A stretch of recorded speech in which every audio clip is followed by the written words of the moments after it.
Just a quick update on the power steering project here in the 782. It may not look too much different from the last time you saw it in a video, but after about 2 weeks of working on this thing on and off and lots of cuts and frustration, I finally got the custom power steering column mounted. Obviously, it was a bit of a challenge since this wasn't designed to fit a 782, and getting the old steering column out was half the challenge. But using the parts from an 1862 or 1864 definitely makes things a little bit easier. I think if I ever do one of these power steering swaps in an 82 series again in the future, I'll just use a column from like a John Deere 318 or something similar, so I don't have to worry about making up the custom pipe to go around everything. But as you can see, it bolted right up to the frame without a problem. This is the bracket that came with the valve. This would have come out of the 1864. And the biggest challenge I had was trying to fit the U-bolts around the column, the U-bolts that secure it to this plate here that holds the hydraulic valve in place. I was able to reuse one of the original U-bolts on the top there. You can see it uses these two metal insert lock nuts because the upper half of the steering column is cut and welded in place from the old steering column, so that's the same diameter, so that wasn't much of a problem. The bottom section here that I had the exhaust shop weld in place is about a 1/4 inch larger in diameter than the original column section.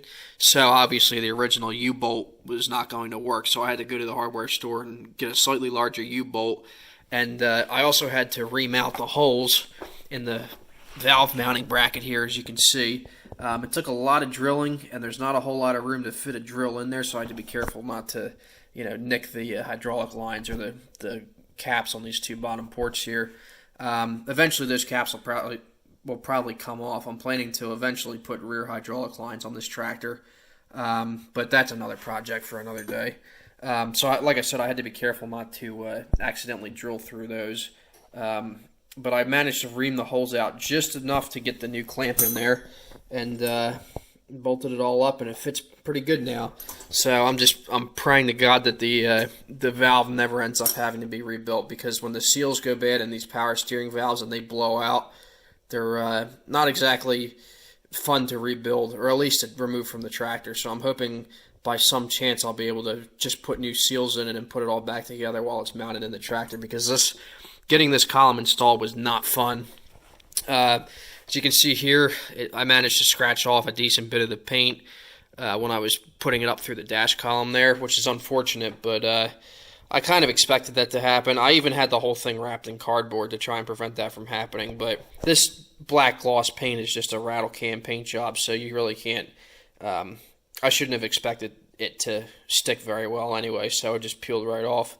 So I'm thinking maybe I'll just cover up, like mask off the whole dash and then sand this down and paint it again, just to make it look a little more decent. I also have to replace the plastic grommet that keeps moisture and dirt out of the steering column.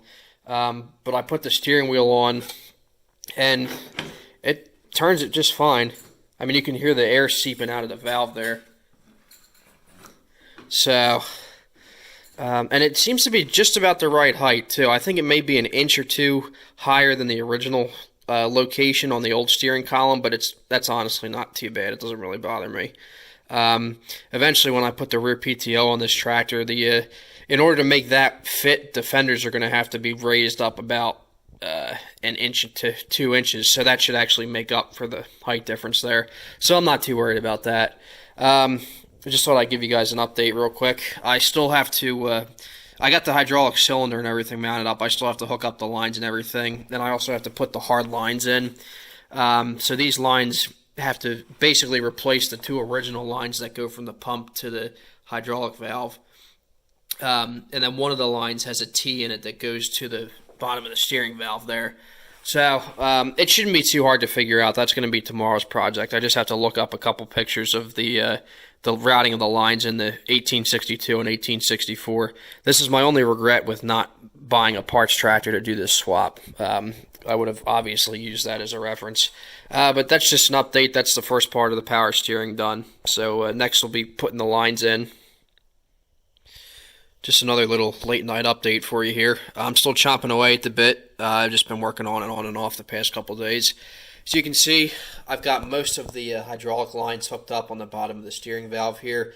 Honestly, it wasn't too hard to figure out. I really wish I had a parts tractor to take pictures of, but I just went off the Cub Cadet parts diagrams and kind of guessed and checked as I went. And I have all but one of the hoses hooked up. I was able to swap over two of the hard lines from the 1864 that all these parts came out of. Just the supply and return lines that go to and from the pump. A couple of the lines are going to have to be specially made by the hydraulic shop.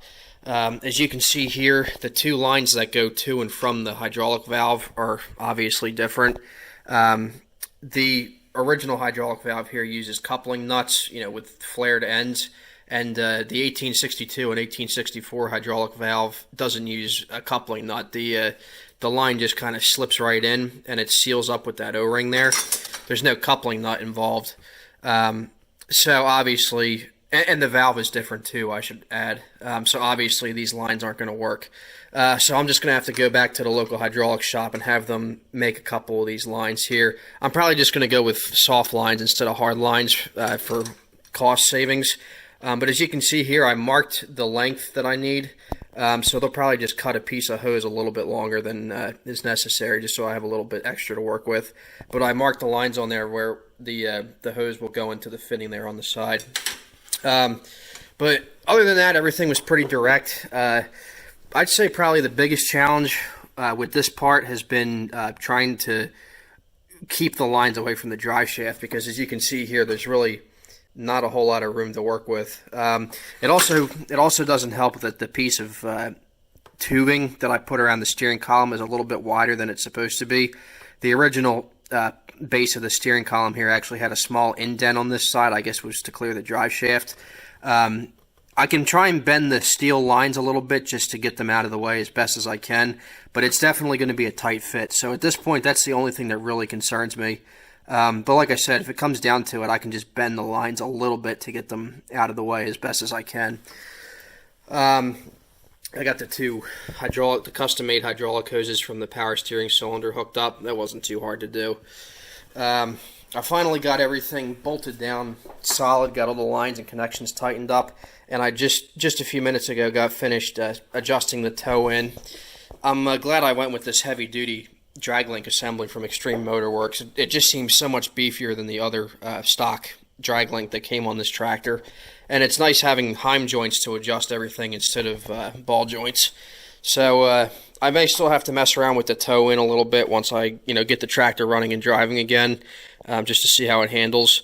But just at a glance, I think it looks all right. I've also, in preparation for installing the 3-point hitch, I also took the rear cover off, and I've been just flushing out the rear differential here. Honestly, it wasn't too bad. This tractor lived a pretty easy life. It was maintained by the dealer where it was sold new, and I'm assuming they changed, or at least from what I could tell, they changed the fluid every season.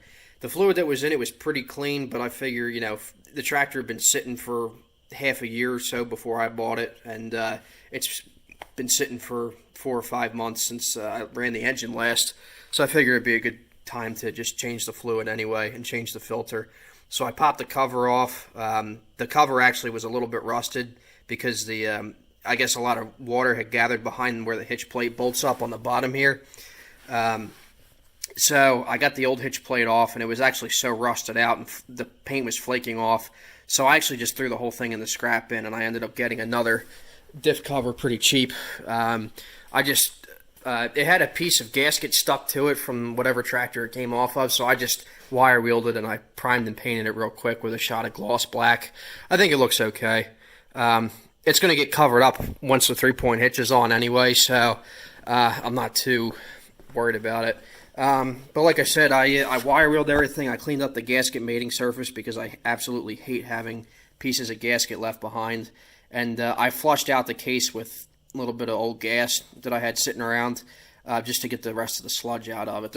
Usually the sludge gathers down here in the bottom, but it actually wasn't too bad. There was a little bit up in the top, but like I said, I was able to flush it out with gas, and I got it all wiped out, so we should be good there. So that's where the project stands right now.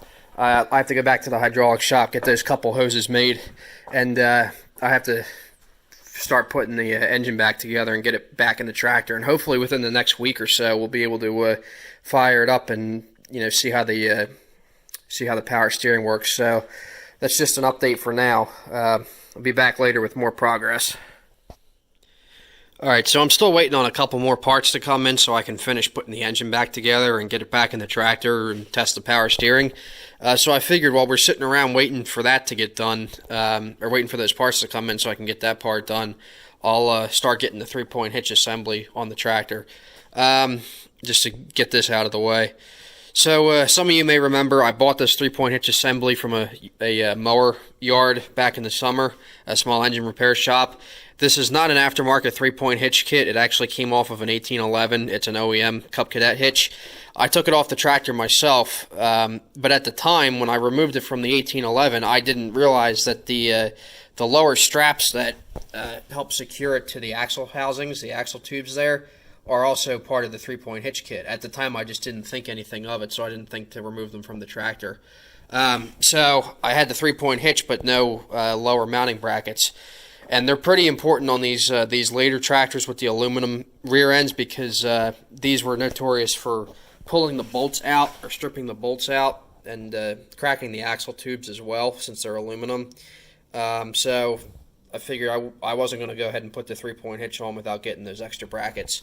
So I talked to Aaron at Extreme Motorworks, and he hooked me up with a set of these. They were just bare steel when I got them, so I primed and painted them real quick to make them look half decent.